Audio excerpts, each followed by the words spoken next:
Hello, YouTube and WatchTube and everybody watching. I appreciate you checking out my video. What I've got for you today is a special treat, for me at least. You'll see the two Omega watch boxes in front of you there, a black one and a white one.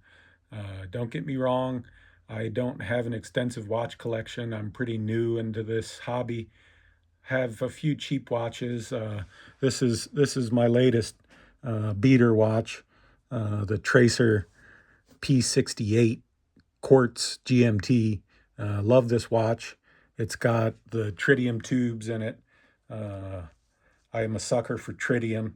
Another watch in my collection is the Marathon Jumbo Day Date, or the Marathon JDD. It's actually not operable right now. I got in a bicycle accident with it a little while ago and just never got it fixed. So it's in the case, looking nice. Tritium's glowing, but it's not running. But this Tracer, it's a great little watch. I bought it direct from Tracer in Switzerland and shipped it over here. Love this watch. It's got a anti-reflective sapphire crystal. Came with this nice NATO strap. Keeps real accurate time. Obviously, it's a quartz. You've got your second crown there for setting your GMT time, and couldn't be happier with it. But it is kind of a beater compared to these Omegas, so I'll go ahead and get it out of the way. I just didn't want to miss the opportunity to show you guys these two watches side by side. I did a lot of researching and studying before I got them, and didn't find a lot of content on YouTube showing both of these watches in a direct comparison video. So that's what I'm going to do for you today. I'll go ahead and open up this white one here. Now these have already been opened. This one is getting ready to be sent back to Joma shop where I purchased it. Been a real good experience purchasing from them. No problems at all. They had it shipped out, pretty quickly after I had ordered it, and it got here in 2 days, I think. Signed for it from FedEx, and yeah, it's a decent watch. This is a 40 millimeter. It's based on the Omega 3330 movement.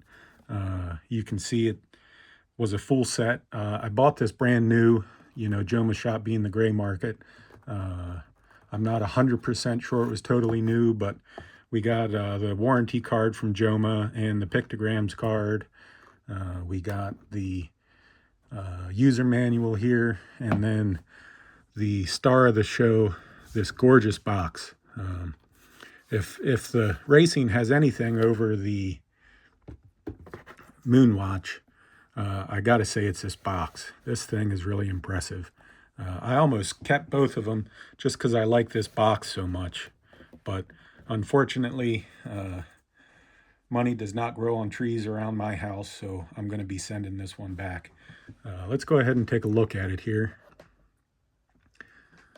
And again, I mean, you can just see how gorgeous this box is.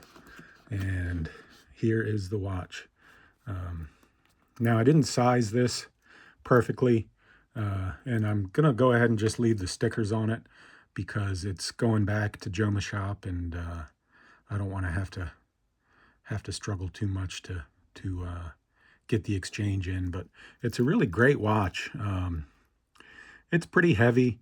It's got the nice clasp on the back. Everything's milled. I'm not going to go through all the details. You've seen 100 videos of it. The main reason I want to do this is just to show you a side-by-side comparison. But again, this is a gorgeous watch. It's kept near perfect time for over a week now. Hasn't gained or lost a second, which I think is impressive. I really wish that it had the exhibition case back. It's got a nice case back on it, but the exhibition would be nice. I really like to see the movement. So this was the first watch I got, and I wore it for a few hours, and it just felt too small. And it's not the Moonwatch. I wanted the Moonwatch. I should have bought the Moonwatch instead of this one, but hey, we all learn from our mistakes, and hopefully Joma Shop's going to be good to me. I recommend buying from them for sure. They're a good site and fast shipping. Didn't have any problems with them at all on this purchase, and they gave me a RMA no problem as well. So good stuff from them. I'll go ahead and set this aside here, and let's get on to the star of the show, this moon watch here. Get these out of the way. I'm a sucker for a nice box, and this racing really did it. You know, they put some effort into making this a gorgeous box. I can't tell if it's solid wood or not. It may be. You know, it feels quality. It's not your typical watch box. So let's get this moon watch open here. So I bought this pre-owned from a website called Exquisite Timepieces. Spoke with a guy named Graham over there. Amazing salesperson. Made me feel like I was connected and kept me updated. Didn't have the exact watch in stock that I had purchased online, which it's not that big of a deal because he ended up sending me this one, which is practically brand new. And I really love this watch. This watch will be probably on my wrist the day I die. So I'm not one of these kind of guys that's going to have 30 watches in his collection that, you know, changes out. I like to buy a watch and just wear it until it's done, I guess. And I don't think this one's ever going to be done. This is a gorgeous watch. Now, this is a 42 millimeter. You all know about it. I don't need to go into details. I've got this one sized down for me because, you know, this is going to be my daily, everyday wear. I am planning on swimming on it, swimming with it. So anybody that wants to give me a hard time about that, feel free. I've already taken a shower with it, and it's not ruined, so that's a good thing. Now, this is the Saphire sandwich. This has the Saphire case back and the Saphire on the front. Still has a nice dome to it. I've never held or seen the Heslite version, but I am familiar with it, and I really like a sapphire crystal. I can be hard on watches. I'm a big guy, and I tend to hit a lot of corners and would just have a real hard time with that Heslite crystal. But it does look really nice in the videos and the pictures. It looks a little warmer, a little less sterile. But I like a sterile, kind of streamlined look to my watch. And I especially love a sapphire crystal. So that was the reason I chose to go with the Saphire sandwich. I got it at a real good price. This is the latest model that has the quick adjust micro adjustment here on the clasp. I didn't know that this one was going to have that. I didn't even know that they had started doing that, but I guess in the last few months, all of these new 3861s are coming out with this quick micro adjustment, which is really nice. I didn't have any problem getting it sized.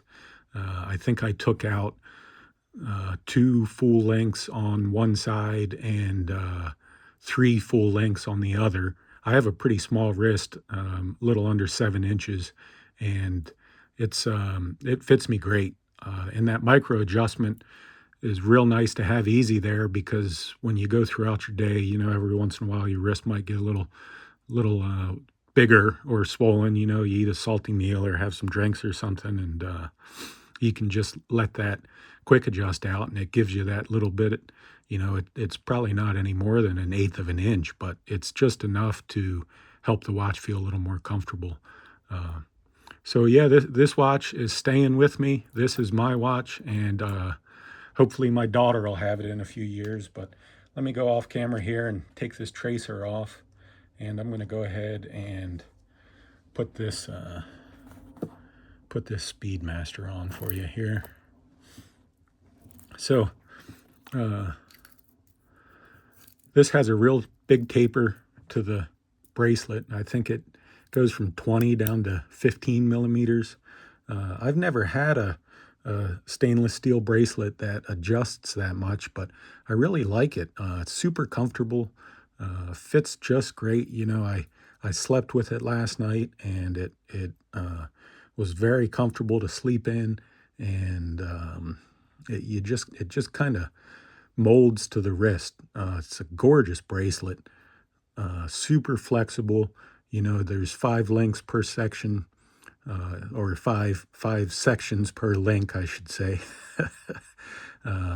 Since this is the Saphire sandwich, it's got those polished accents kind of in the sides of the middle there. And gosh, I love this watch, but it's just a little bit bigger than the racing version here. And it also has a little bit more of a utilitarian look, in my opinion. You know, I'm a tool watch kind of guy. I'm not into any of these novelty watches or anything like that. I like a watch that I can wear and use and not be too concerned about. So hopefully this one's going to do the trick. But you can see here, side by side, they look real similar. There's not a huge difference to them. But on the wrist, the Moonwatch just feels so much better to me than the racing. Don't get me wrong, the racing's a great watch, and you know, it's really attractive. I don't know if you can see, but the subdials have a nice texture to them. I'm not even going to try to pronounce what it is. You know, I don't use any of this fancy watch language, but it's got kind of like a diamond, like a diamond plate type pattern in the subdials, and it really is striking in a direct sunlight. Looks real good, where the traditional Moonwatch here just has those sunken subdials, and it just looks a little more utilitarian, which is my kind of style. So yeah, I guess that's pretty much it. You know, I hope this helps some of you guys that are trying to decide which ones to get. I know they've discontinued the racing version, and I don't know if it's going to go up in price or down in price. Seems like everything's a little high right now. I paid $3,500 for this one from Joma Shop, and I'm hoping that I'll get most of that back. I won't be offended if they need to charge me a restocking fee or something. It's my fault for just ordering it. The Moon watch I paid $6,500 for, and I had it overnight shipped for an additional $35 from Exquisite Timepieces.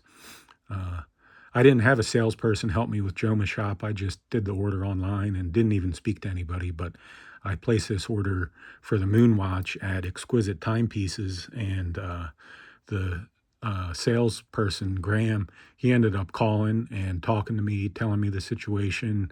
I'm new to the luxury watch market, so it was nice to feel like he had my back, and I didn't feel like he was speaking down to me or anything, and real happy with my experience with them.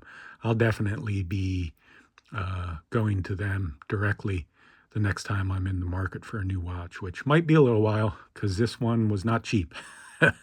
I think they're $8,000 new right now, so I'll just give you some better side-by-sides here, because this is really the type of content I was trying to find on YouTube and couldn't find any of it. So there's the racing on the top, and the Moonwatch on the bottom. The racing, you know, now that I'm looking at it, it looks just ever so slightly a little bit thicker. The bezel has a little bit of a cant downwards, where the bezel here on the Moonwatch is a little flatter, doesn't have as much of a angle to it. The dome on the Moonwatch here is what I really find more attractive than the racing. It doesn't have much of a dome to it at all. So There you go, guys. This is my comparison of the Omega Speedmaster Coaxial Racing Edition and the Omega Speedmaster Professional Sapphire Sandwich. Hope you all enjoyed my video. Thanks for watching, and good luck if you're planning on buying either of these. You won't be disappointed with either of them. You guys have a great day, and we'll check you again later. Take care.